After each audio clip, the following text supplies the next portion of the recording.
Hello, everyone. This is another Freedom to Feel conversation, and my guest today is Andrew Matthews.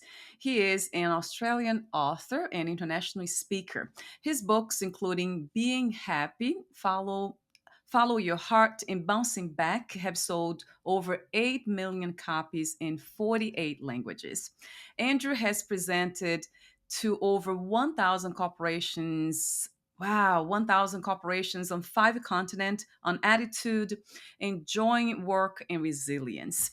So, the main topic today is resilience, but I will include, of course, happiness and wisdom. I couldn't help but just include the word wisdom here. So, my first question to you is, how did you become an author? What inspired you to do this beautiful work that you have been doing for so long, Andrew? I never wanted to be an author. I always loved drawing and painting, and so I studied classical drawing and painting in America actually, and Yeah. was into my artistic career when at 25 I made a shocking discovery. I discovered that the happiest people I knew had bigger problems than me, and that made no sense. But I knew people who were dealing with cancer, or their house had burned down, or they'd lost loved ones way too soon. Yeah, And these people were often dealing with their problems much better than I was dealing with mine. right. And it hit me that it's not what happens to you, but it's how you think about what happens to Mm, you. mm, And I wasn't thinking about my problems very well. yeah. And that set me on a journey of trying to figure out how happy people and how effective people think. Mm, And I read 200 books, and I went to wow. seminars and conferences and studied the happiest people I knew. And that led to a book Yeah. called Being Happy. Mm, And because I was a cartoonist, yeah. I was determined to fill my books with cartoons because a lot of the books I'd been reading were really boring. And I thought that it was time that there was a self-help book that had cartoons, pictures. Right. Uh, Also, Valeria, because uh, people are comfortable with magazines, they like something that's accessible and approachable and got some graphics and white space. But Sure. a lot of people aren't comfortable with books. So I wanted Mm, to sure. write a self-help book for people who don't read self-help books. Yes. Gosh. And you succeeded in a beautiful way. Yes. I love everything about it. Thank you for sending me a copy. So, from the cover to the messages, of course, profound ones that it just caught my attention. I got to give it to my husband, though, especially the part about negativity. The kind of working on negative thinking, that's a big one. So, I mean, I shouldn't say that too loud here, but it's beautiful. It's meaningful, it's beautiful, and it's wise. Do you feel like this has been the purpose of your life to do what you've been doing, or you call it? I do because from that first book, Being Happy, there have been another 11. So it Yeah. sounds like a lot, but it's over. My first book was in 1988. Wow. And so as people would say to me, we want a book more about enjoying career. So I wrote a book called Follow Your Heart. And Yeah. then teachers were saying, and parents were saying, we've got teenagers that are reading Being Happy and Follow Your Heart, but they want a book for teenagers. So I wrote a book called Being a Happy Teen. And during Right. the financial crisis, I wrote a book called Happiness in Hard Times. Mm, And because I'm so fascinated with metaphysics and how our thoughts create our reality, mm, I wrote a book called How Life Works, which was a look at how the unseen creates what we get. right. And then the book that you have in your hands, Bouncing Yeah. Back, is a book Yeah. about resilience Mm, because we're all bouncing back from something. We're bouncing back from the job we didn't get, or a mm, relationship that started out well, or we're bouncing back from spending too much or eating too much. Or so um, that to answer your question, I believe that Yeah. everything that I write about isn't new, but often we need to be reminded about things that we already know. Right. Um, Right. so I'm perhaps a packager of information. So I fill my books with cartoons. I like to write very simply. Yeah. And often people will write to me and say, yours is the first book I've ever read from cover to cover. Mm, right. So what I seek to do is give people hope that Right. life can Yeah. be better. I love that. And that has been definitely the message to me. You just really delivered that beautifully. From the cover, like the moment I saw the cover, it just I had a smile on my face. So that means playful and fun. And then, yeah, as I started reading it, I was like, wait a minute, this is about, yeah, being reminded of something here. So it's a reminder of the things that I already knew. But yeah, that has that sense of, it's beyond hope, isn't it? It's just tapping into possibilities. So you kind of igniting us. To look for more because humans we have so much that we can explore with our minds and our bodies too, but some of us don't do that. For some reason we have lost touch with imagination. Even you just mentioned about thoughts that creates our reality. I don't know how much we are choosing, because I don't think we choose our thoughts.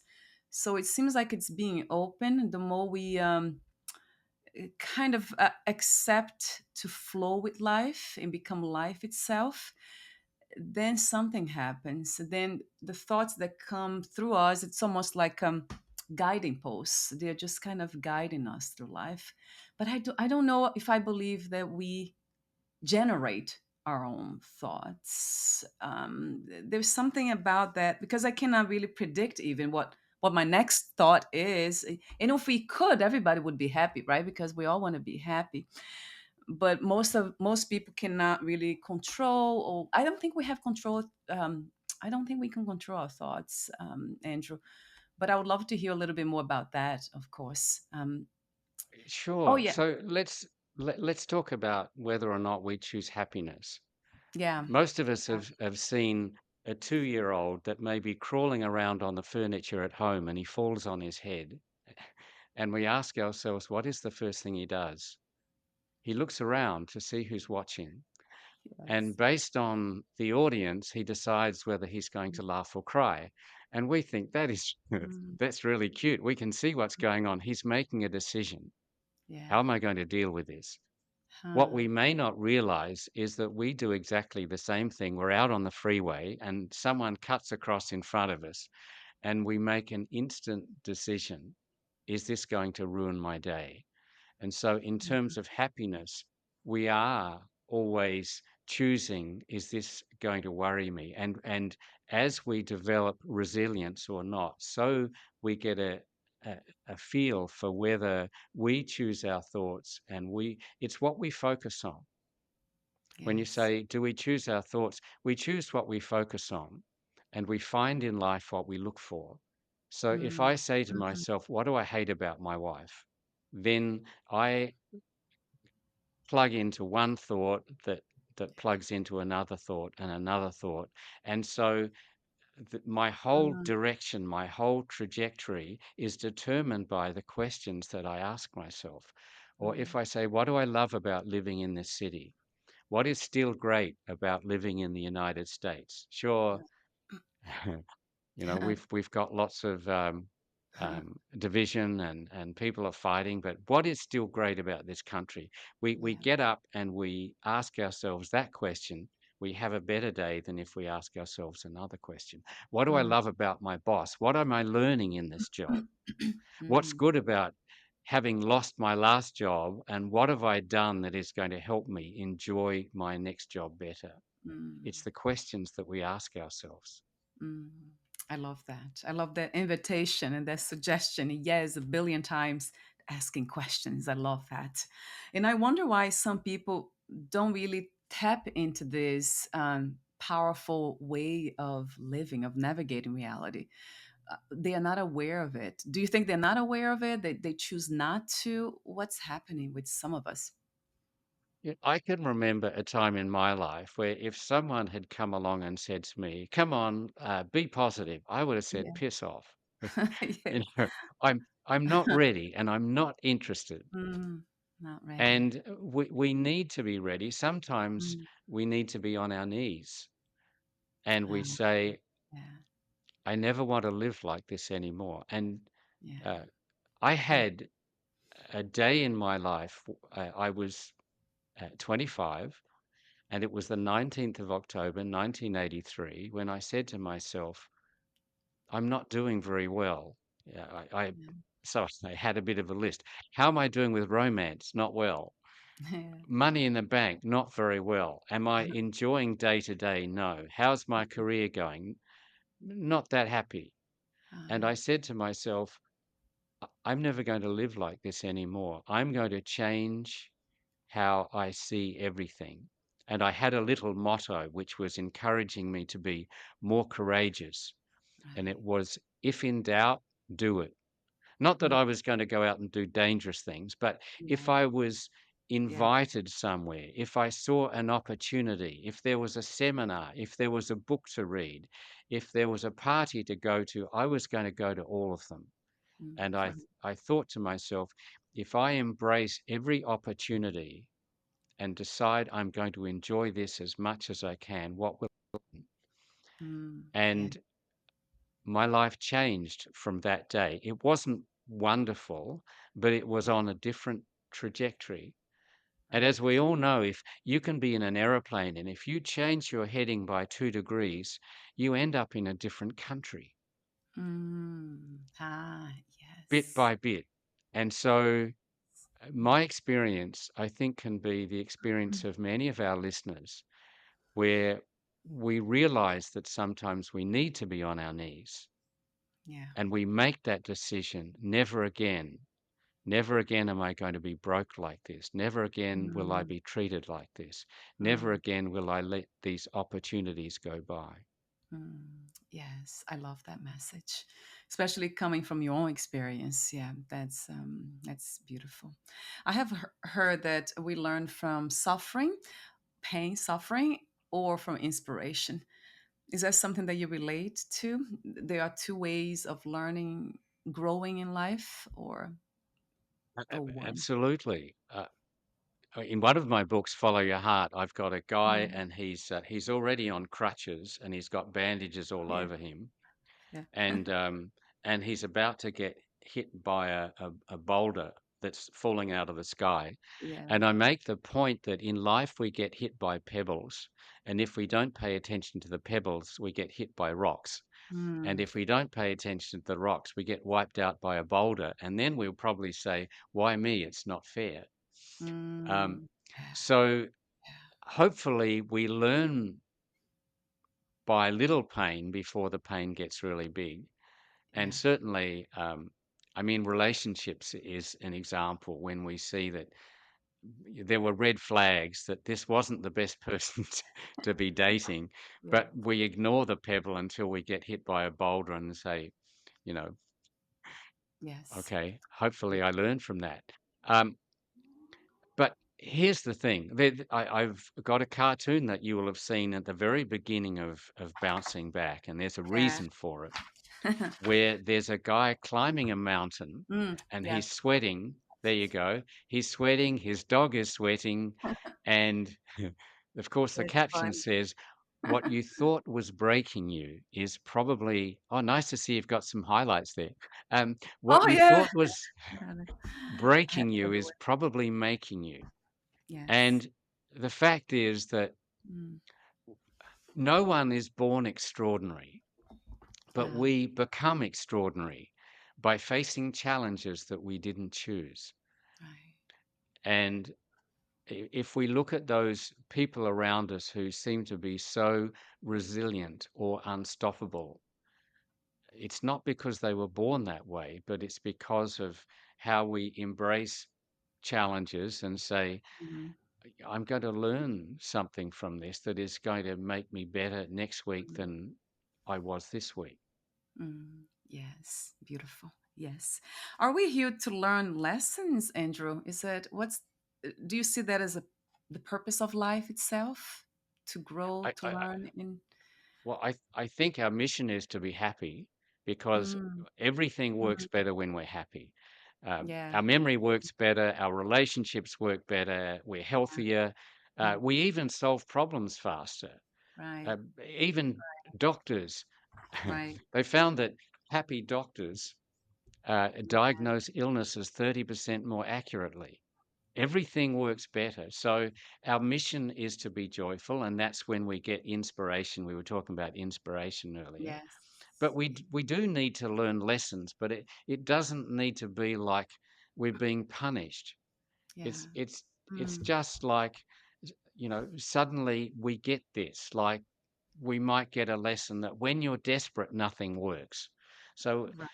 we've all had the experience of you need money. You try to sell a car, or you try to sell your apartment, or you try to make something happen, and you keep on dropping the price, and no one wants it. And then, but you're so desperate, finally you sell it for half of what it's worth. And Oh. once you've sold it, everybody starts calling you up and saying, "I really want to buy that thing."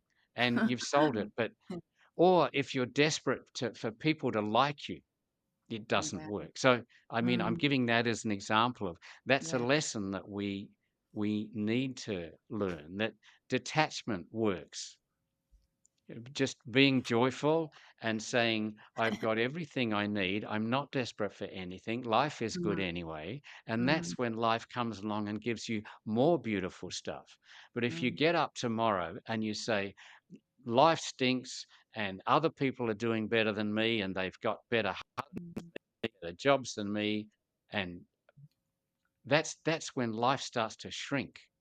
So Yes. those are lessons that we've hopefully embraced Mm. earlier rather than later. Yes, yes, yes. I love your answer about the purpose of life is to be happy. It's to be joyful. Yes, that really came to me in that message a long time ago, and that's why my platform is called Fit for Joy for a reason. Yes. Would you say that is resilience connected to courage? Do we need to practice more courage in order to be happy? It is connected to courage, but when you say, how do I be courageous? Then Yeah, we've got to break it down and say, well, what does courage look like? Very often it looks like just focusing on what needs to be dealt with in the moment. right. But Uh, the first step to operating with courage and to dealing with our challenges is acceptance. Yeah, that's a big one. And you So have that chapter two. Yeah. yeah, so if we're to look at how do we bounce back, or how do we be happy? The first step is acceptance. If you don't get the job that you were sure was yours, or your fiance dumps you, or you get thrown out of your house and you're homeless, people think, well, if I don't accept it, I won't be stuck with it. But the reverse is true. As long as you don't accept it, you're stuck with this situation, and you Ah, can only move forward when you say, I wouldn't have chosen this, but right. this is what I've got, and let's see what I learn, and let's see how well I can deal with it. Mm, And part of perspective is yeah. also part Mhm. of dealing with um, challenges, and part of acceptance is getting some perspective and Yeah. saying, well, has anyone else ever survived this? Right. You break your arm, you say, has anyone else ever survived a broken arm? Well, I know a guy with no arms. Yes. That helps. Yeah. Yeah. So acceptance is the first step. And also focusing on what is in front of us. Like Right. if you're climbing a mountain and you get stuck on a ledge, very often you've got to live your life like you would climb a mountain. So you're stuck on a ledge.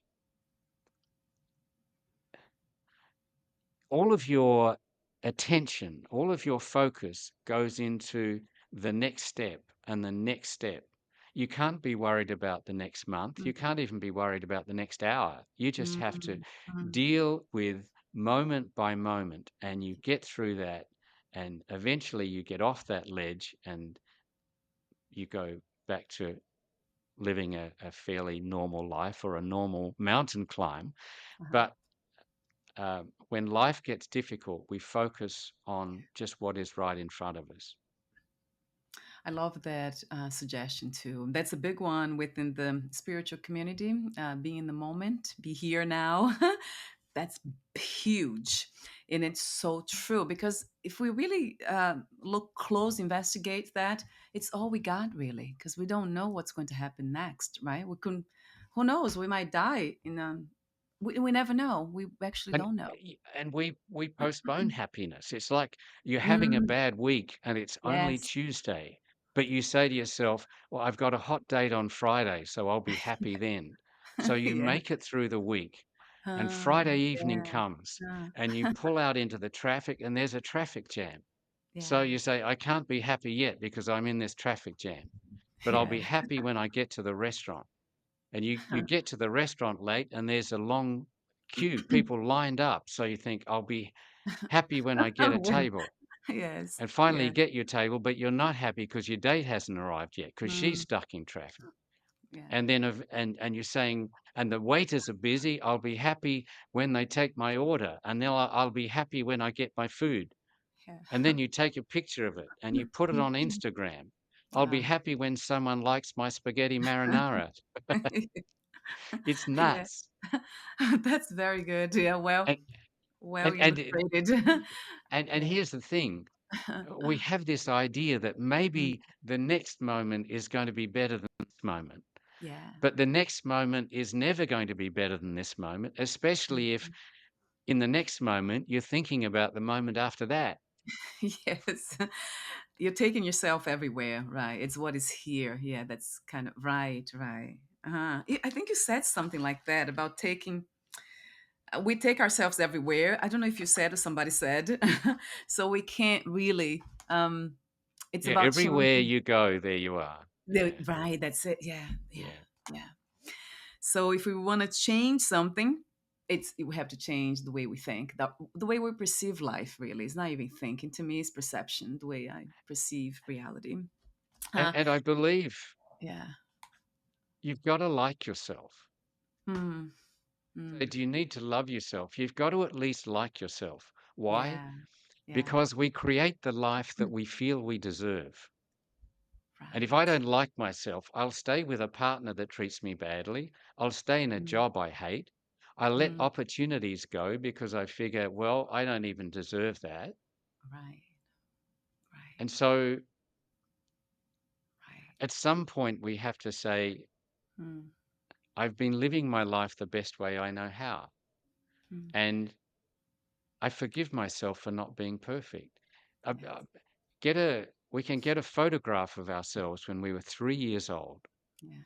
when we didn't have all the answers and we were just living life the best way we knew how.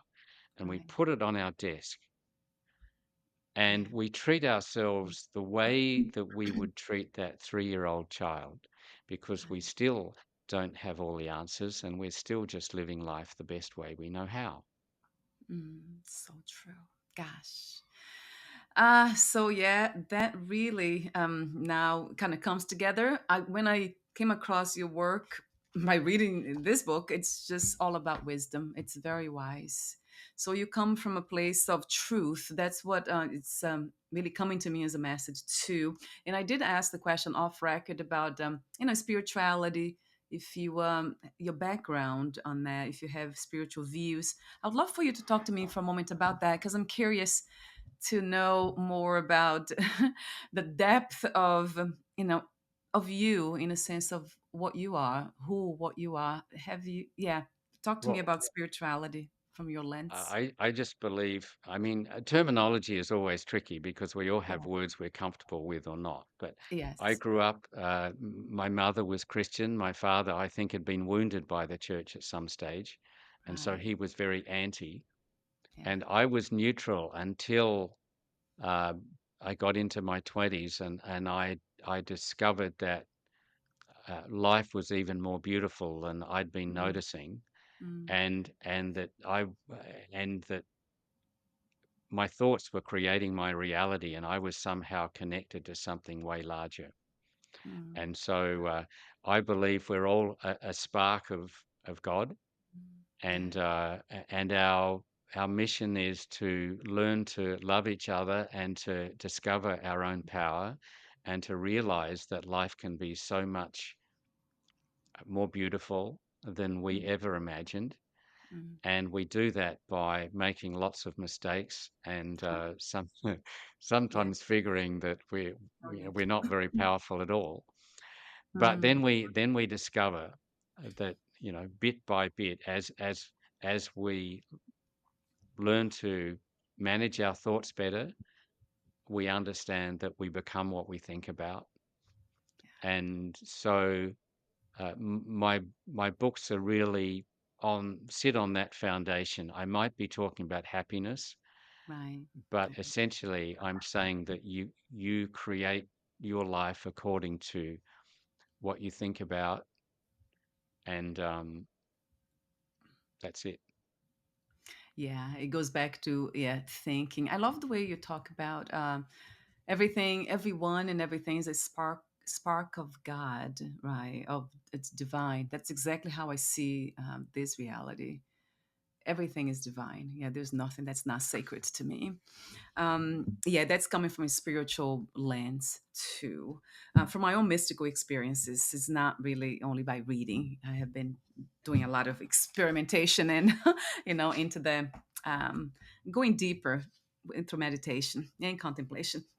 But thank you for answering that question. It's something that I'm very interested in because uh, there's something about finding out what we are beyond who we are that kind of changes everything.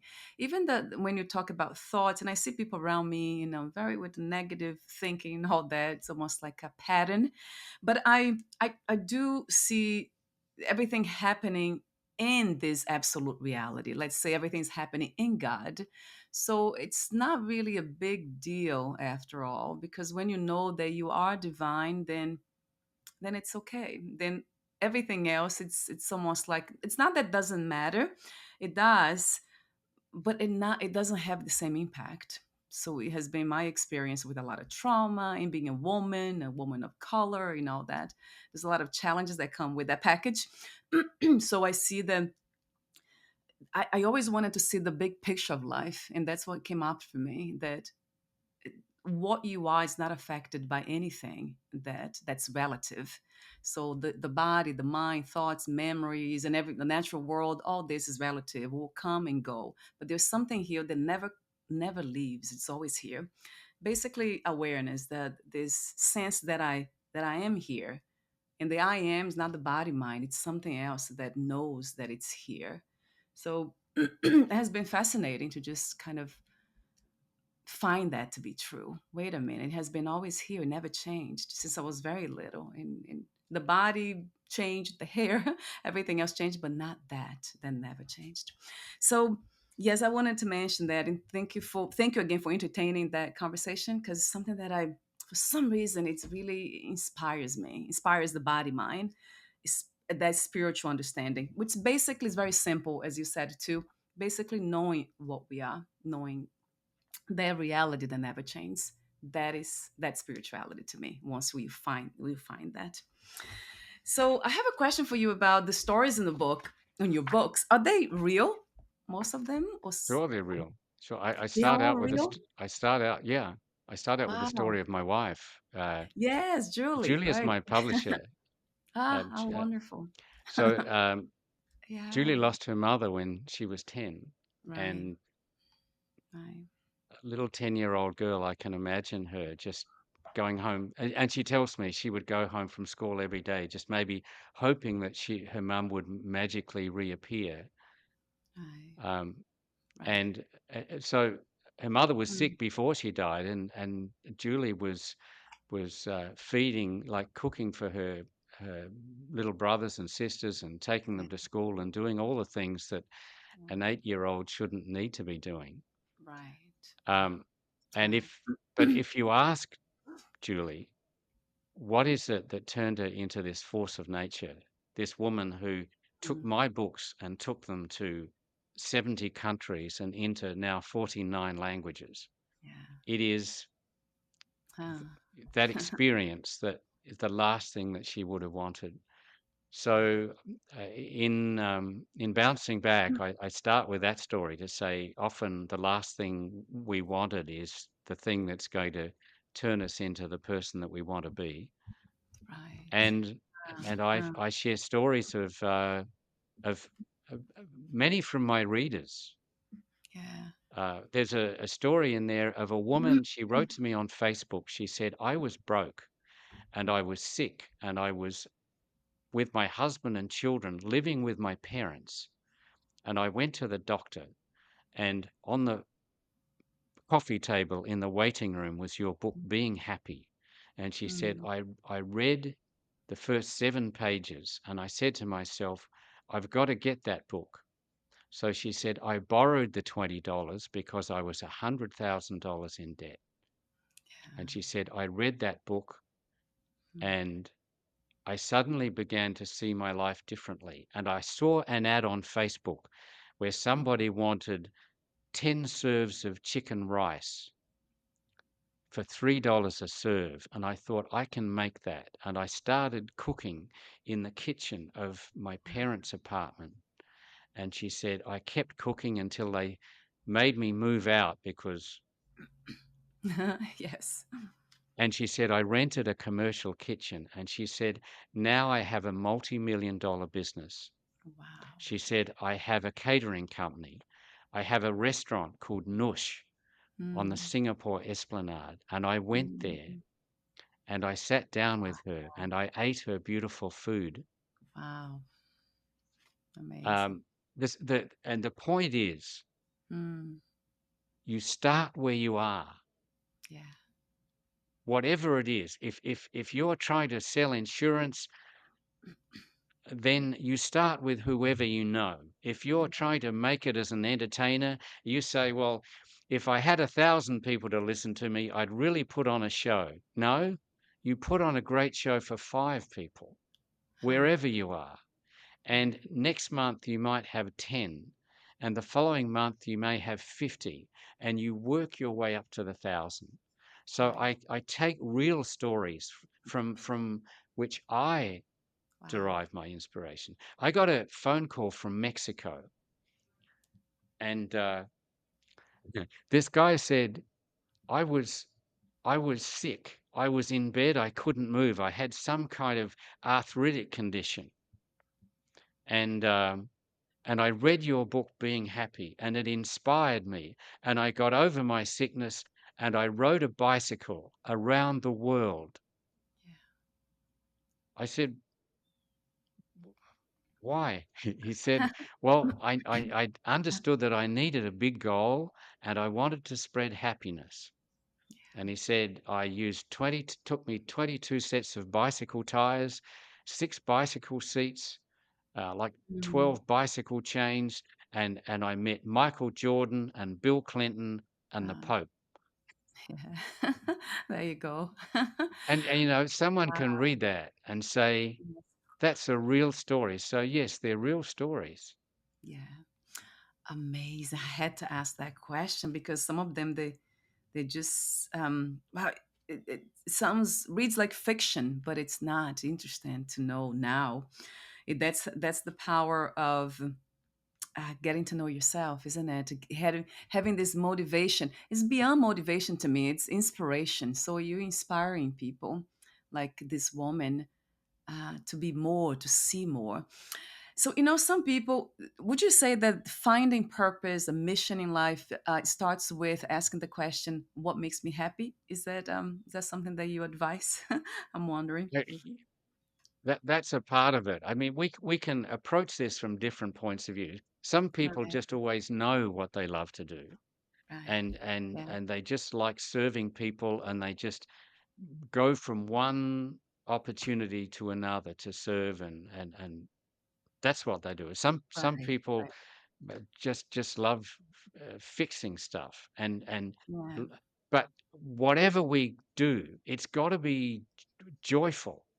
Mm, And when if you're in a place right now where it's not fun, yeah, then decide to have fun or do something else. Here, there's a here's yeah, an interesting thing for those of us that don't like our job. You say, yeah, "Do I need to find purpose?" A yeah, fellow called Professor Shane Lopez at the University of Kansas. He he was really interested in people who love their jobs. yeah. So he said, I'm going to do a survey. How do these people find jobs that they're in love with? So he Mm, interviewed 8,500 people mm, and he said, do you love your job?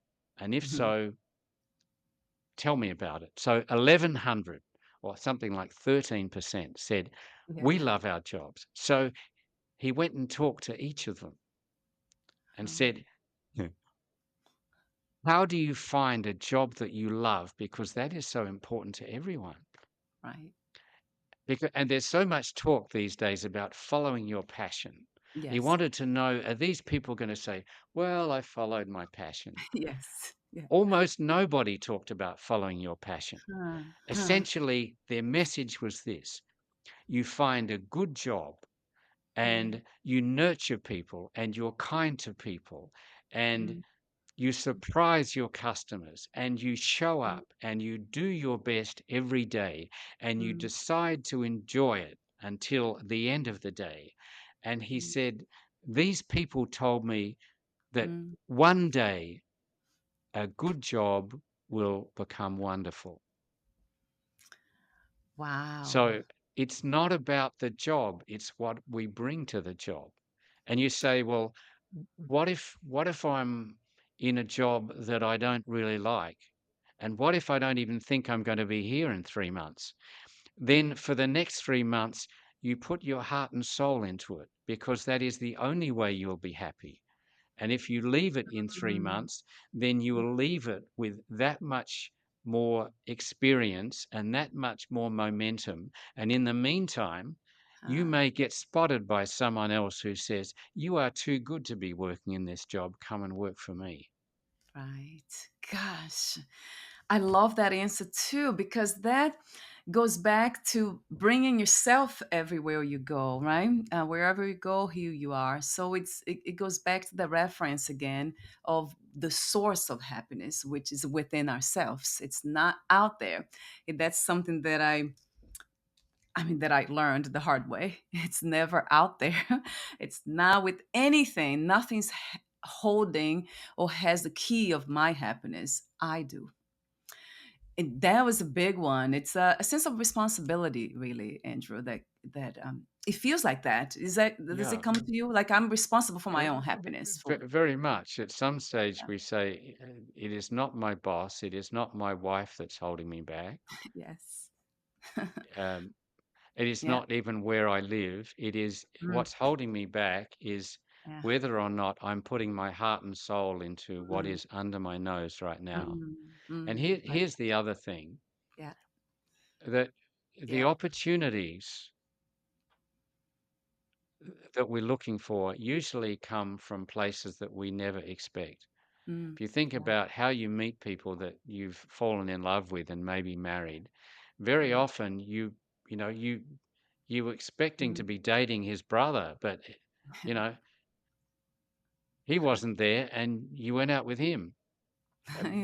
yeah, That happens, yes, um, yeah, or you think that an opportunity or a job or something wonderful is going to come from one place, yeah, but it comes from mm, somewhere else. But the point is, you've got to be out there. You've got yeah, to be putting in your effort. You've got to be meeting mm, people. You've got mm, to be interacting with life. And when yeah, you're doing that with your heart and soul and with joy, then from this place that you never expected, that's where the next wonderful opportunity comes. yes. Thank you for saying that too. For that confirmation, it's really a confirmation. That's what I. I live by. Yes, bringing the heart and soul into anything. What we can do sometimes is we look at someone else's life and say, well, if only my life could work out the way their life worked out. No, it's got to be working out Mm, the way your life works out. And very often, these romances or these opportunities or the money, it comes a long time after you hope it will come, but that's yeah. just life. Sometimes you've got to wait longer. Right. Yes. Yeah. And that's so true. And that takes maturity, right? Being mature, that patient too. That's something I really, I don't think I work on them because it feels like very innate to me to be patient, and kind of accept things as they go too. But there's something about patience and kindness that really resonates with me along the way when we are in whatever journey, whatever we would want to achieve. So, gosh, we're almost at the end, but I want to highlight it here. I'm looking at your book. I've made so many notes here. Yeah, it's funny enough, it came to this page 56, 57. So be kind to yourself. That's a big one. I think this is about the negativity. How that's interesting. I thought about my husband with this one. So I'll tell him. So happiness again, yeah, happiness is not something that you find. It is something that you create. So yeah, you bring this message is so Which clear. comes back to your point that we take responsibility. But Yes. you were talking about negative thoughts. Here's the thing: Yeah. negative thoughts are like rats. We get Yeah. one negative thought, and before we know it, we're surrounded by them. It's like you're driving to work, and suddenly you're stuck in a traffic jam. You say, "I hate traffic jams," and then so suddenly you're on this frequency. Your next thought is, "I'm Right. always in traffic jams." Yeah. And your third thought is, and nobody appreciates me. And tonight I've got to have to cook dinner. And my mother always told me I was making a big mistake marrying this guy. Now I've got a Mm, headache. Maybe it's a tumor. mm, And it's just boom, mm. boom, boom, boom, boom. God. It's so how do Uh, we how do we deal with negative thoughts? How do we shut them down? And yeah. the best way that I know, we need an extermination strategy for these rats. Right. The Right. best way is that we say to ourselves, what's good about this? And Uh, we can always find one thing. You get dumped, or even yeah.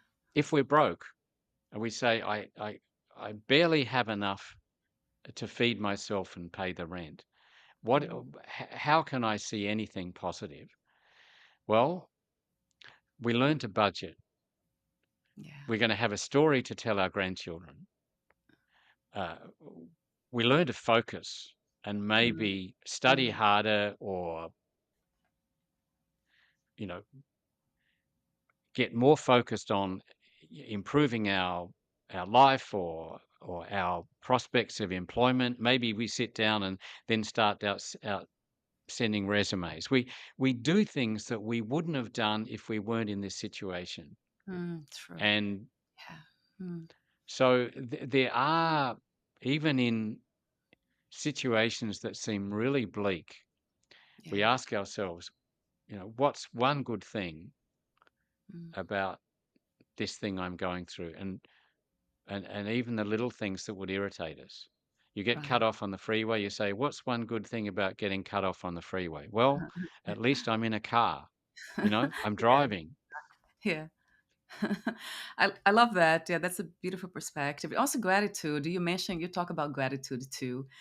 I think you said about happy people. They usually they focus on what they have. Right? They're grateful for what they have, and they don't focus on what they don't have. So that's a big one. And with the negative people, yeah, there's a you have a grumpy man here. I mean, you're really such a great artist. Yeah, I love the expressions. It says negative people look for faults and tell you I'm being realistic. It's not realistic, it's negative. I was laughing at this for a while. It's true, it's my husband. When I tell him you're being negative, he says, I'm being real, he says. Yeah. And I'm thinking to myself, no, no, no, that's not real. That's fear. Fear cannot be Well, real. but he's creating his reality, so in a sense, Yeah, because you get what you think about. So, um, right. In a way, it's true. But people say, what is the difference between happy people and unhappy people? Yeah. It's if there's one thing, it's gratitude. What is the Uh, good thing about gratitude? mm, Uh, because you can't be grateful and angry at the same time. You right. can't be grateful and miserable at the same time. I mean, Right. try it. Right. You just can't do it. Yes. Yeah. Good suggestion to it. And of course, that's so true. You know what I keep, I mean, oh, I love everything. I want to show this one too. Page 108. This one's a funny one about the hell piece.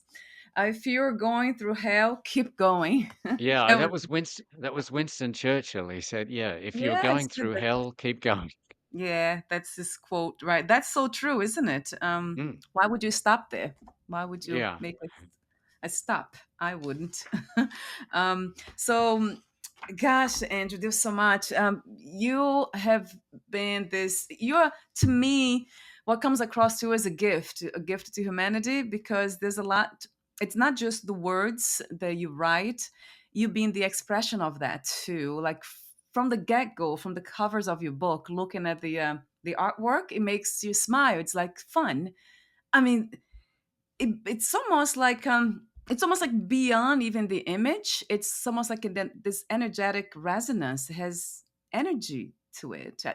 People say everything's energy, so it feels very much that way. Just by looking at your work, your artwork, there's something about it that uplifts the soul, the heart, opens the heart. So thank you for that. Thank you so much for answering the call, and expressing your gift in this reality. Thank you. Super beautiful. What can I say? What else can I say? So I want to mention your website is Uh, seashell.com.au. Is that the one? no, may I say that Oh yeah. that is the address for our publishing company, but where our listeners can connect with me is andrewmatthews.com, which is easier for you to remember. So it's Ah, just Andrew Matthews. There's two T's in Matthews.com. So yes. I do a newsletter that I'll invite our listeners to get, and consistent with how my books are. There's not too many words in it. There's Yeah. my newsletters usually have about 150 words max, sometimes 100, but there's always a cartoon, and then there's a link to Mm, one of my latest videos, and it'll be a short video. Maybe it's a minute or two. I've got yeah. uh, hundreds of videos on YouTube, Yeah. um, and my mission is to uplift Mm. whoever gets my newsletter. And Mm. if you become too happy, you can unsubscribe at any time. Uh, Yes, then it's okay. There'll be the side effect of it. How beautiful. Yes. So and I yes. should also mention, because you've been Mm, talking a lot about bouncing back. So yeah. bouncing back, if you like your books read with an Australian accent, which is mine, Yeah. bouncing back is on Audible, Ah, and it's also in ebook and on in hard copy, available from Amazon worldwide. And yes. it's a new book. It's not in the Yeah. bookstores in the States yet. It's Ah, going into bookstores in Australia this month. yeah. It's in India, Bulgaria, Vietnam, Russia. Wow. But we're things are happening at different rates. But on Amazon, you'll find it. Yes, yes. So I'll have the link here, and I'll have the website, andrewmatthews.com. It'll be clickable too. Thank you so much again for being you, for saying yes to this meeting today. And thank you for the gift that you are to all of us. It's truly, truly beautiful. And we'll meet again. Is there anything that you left unsaid, Andrew, for this conversation at the very end? I think I've said a lot. I thank you for staying with us and listening to our chat. And I wish you success and happiness. And Mm. let's meet again. Yes, yes, yes. Thank you so much again, and we'll talk soon. Bye for now, Andrew.